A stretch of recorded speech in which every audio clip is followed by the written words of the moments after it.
ఆనాడు బంధువులు ఇంటికొస్తే చాలు ఉన్నన్ని రోజులు పండుగే, గుండె నిండుగా సంబురమే. ఆరు బయట నులక మంచంపై పడుకొని కబురులెన్నో చెప్పుకుంటుంటే మనసు నిండుగా సంతోషమే.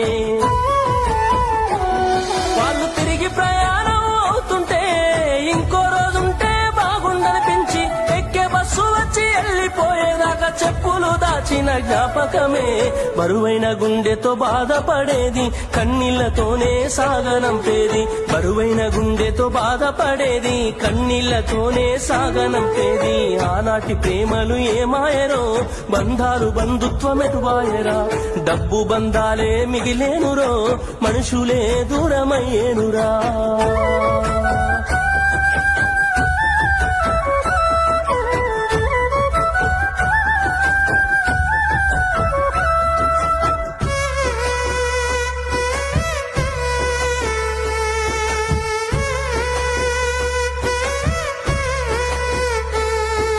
రాను రాను మనిషి కొత్తదనము కోరి స్వార్థముతోనే బతుకుతుండే, విలువలన్నీ నేడు మరిచిపోయే. అయిన వాళ్లతో అనుబంధమంటే మొక్కుబడులుగా మారిపోయే, రక్త సంబంధాల ఉనికి మంట గలిసే. ఒకటే ఊరిలో ఉంటున్నా